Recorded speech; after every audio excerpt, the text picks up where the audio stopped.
Oke, halo semuanya. Berikutnya kita bicara tentang keamanan sistem e-voting. Pemungutan suara telah menjadi bagian penting dari sistem demokrasi untuk memilih kebijakan, memilih pemimpin, dan memilih wakil. Sistem pemilihan umum yang menggunakan kertas suara pertama kali digunakan di Victoria, Australia pada tahun 1856.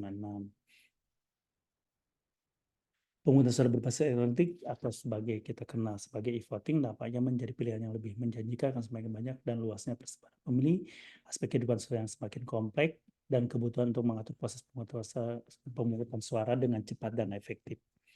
Ada jenis e-voting yang tidak mengharuskan pemilih untuk hadir secara langsung, contohnya adalah penggunaan sistem scanning optik dan DRI. Voting adalah sistem pemilihan di mana data dicatat, disimpan, diproses dalam bentuk informasi digital. Penggunaan e-voting ini dapat meningkatkan kecepatan penghitungan suara, perhitungan suara lebih akurat, menghemat cetakan suara, menghemat uang untuk pengiriman kertas suara, memberi akses yang lebih baik bagi individu dengan keterbatasan fisik, memungkinkan individu yang memiliki keterbatasan waktu untuk pergi ke tempat pemilihan suara, kertas suara dapat ditulis dalam banyak bahasa, memberikan akses ke informasi tambahan tentang pilihan suara, berwenang atas pihak yang tidak berhak untuk memilih seperti pemilih yang di bawah umur atau melebihi umur yang diatur. E-voting online dapat dilakukan dengan cara sistem pemindaian optik, sistem direct recording elektronik, dan internet voting.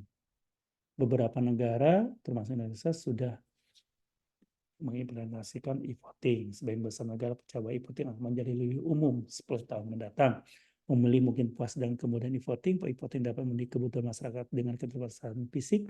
E-voting telah diterapkan secara bertahap di banyak negara yang berhasil mengganti sistem pemilihan umumnya menghadapi masalah karena pilihan yang terbatas.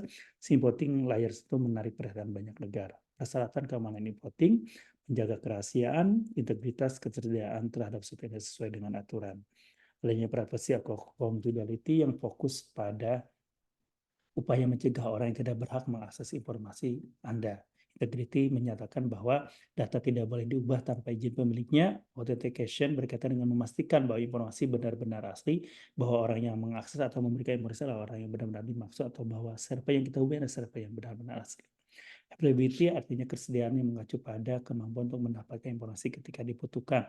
Aspek kontra berkaitan dengan cara pengaturan akses informasi. Non-repudiation artinya memastikan bahwa seseorang tidak dapat membantah bahwa mereka telah melakukan transaksi. Jadi serangan terhadap e-voting berkaitan dengan confidentiality, integrity, dan availability pada sistem e-voting. Pertama, tujuan serangan melihat suara pemilih lain ada yang berkaitan confidentiality, mengubah suara, menghapus suara, mengubah balot atau kertas suara, ini adalah integrity, mengganggu keberjalanan proses pemungutan suara, ini adalah availability. Jenis skema keamanan itu ada yang berbasis kriptografi dan berbasis tanpa kriptografi, berkaitan dengan mixnet, blind signature, enkripsi homofobik, dan berbasis tanpa kriptografi adalah yang tribalent. Skema berbasis mixnet dikembangkan oleh Furukawa dan yang lainnya.